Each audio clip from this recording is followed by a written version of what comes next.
Throughout the Gospels, there is two main directions that people are moving in.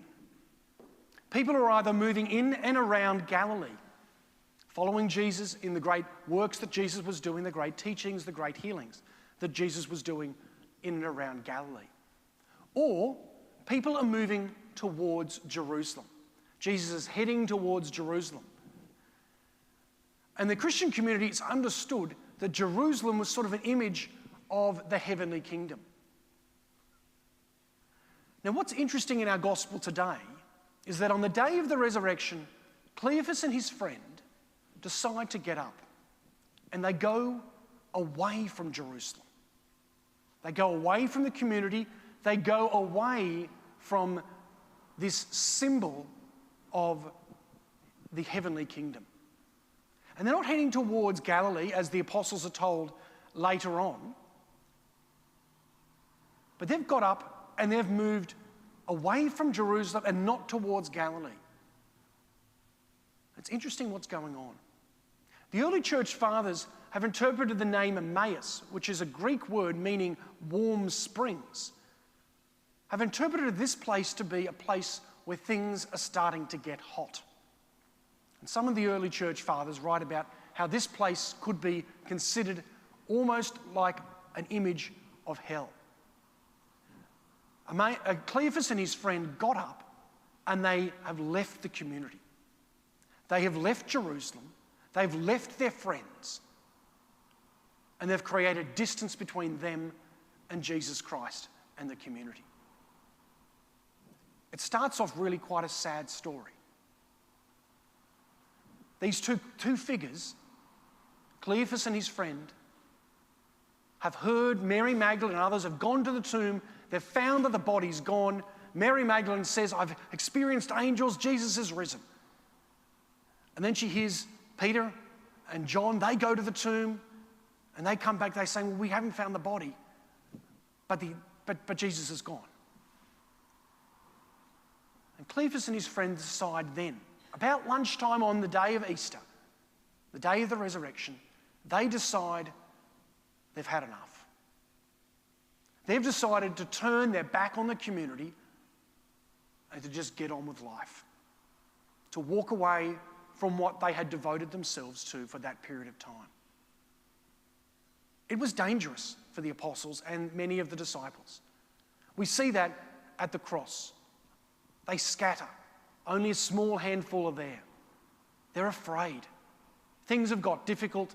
Jesus has been crucified in the most terrible way possible. The community is stressed, they're fearful.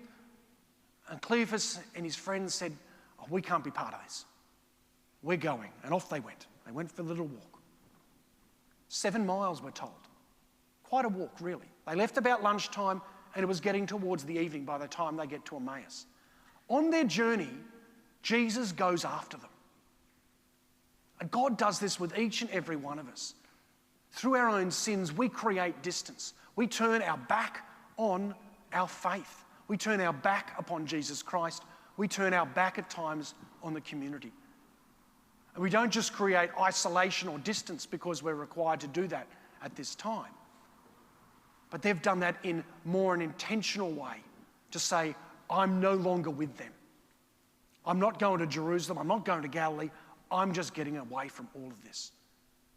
And unfortunately, sometimes through our own failings, we do that as well. Sometimes there's some of us who are afraid.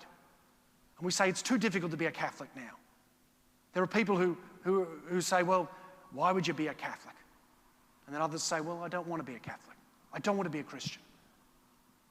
Next year, it's meant to happen, is meant to be a census of our country. At the last census in 2016, more than 6% of the Catholics in this parish no longer identified as Catholics. I wonder what will happen next year, if we have the census next year. How many will say, I'm not willing to say I believe in Jesus Christ?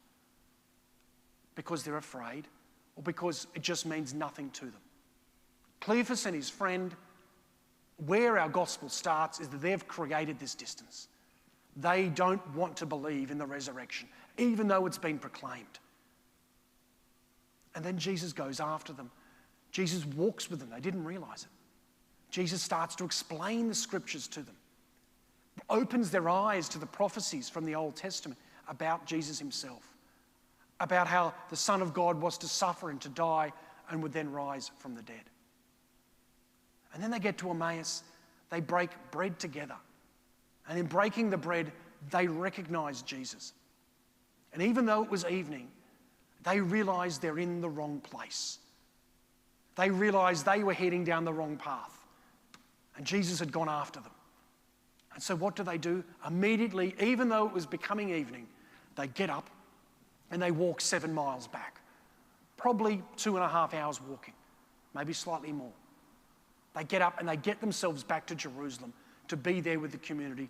And the community then tell them, yes, Jesus has risen. He's appeared to Simon.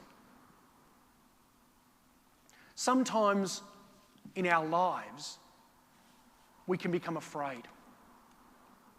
This weekend, yesterday and today, we're remembering the Anzacs. We're remembering all those who served during times of war. And many were incredibly courageous in what they did, to be able to serve and to give their life.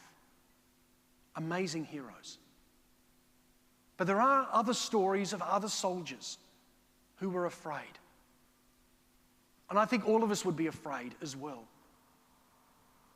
And there are stories of some who decided to desert, who decided to say, this is too hard for me, I'm getting out of here, like Cleophas and his friend did. You can read some of the history on some of these people. And we can say, oh, well, they were terrible people, they were cowards. Or we can recognise that each of us can be like that too. We can be afraid. We can be afraid to identify as Christians. We can be afraid to believe.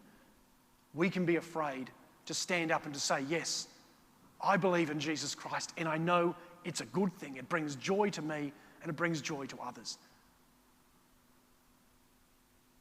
Cleophas and his friend had deserted the community. Some people at times of war have deserted the armies as well. But we know that God goes after us. One of the roles I had a few times as a chaplain within the Australian Army was to go and talk and just try to reason at times with soldiers who had deserted, who decided to just disappear, to give up.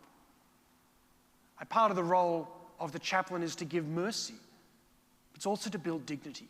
And that's what Jesus does for each and every one of us. He does this for Cleophas and his friend on that road to Emmaus. They were downcast, they were sad, their hearts had been broken and they realised we can't do this. But Jesus comes, he builds them up, gives them that dignity, opens their eyes to the scriptures and then opens their eyes to the bread of life. And then they realise where they're meant to be. They're meant to be with the community. They're meant to be part of the believing community, contributing courageously in our world. Let's pray today for those who perhaps have deserted the community during a time of need, who perhaps turned their back on Jesus Christ or on our community or on our faith. Let's pray that they will experience the mercy of God, that their eyes will be opened, that they will come to belief, and that they will know where they're meant to be. Not isolation, not distance, but where they're meant to be is close to Jesus Christ and close spiritually to the community.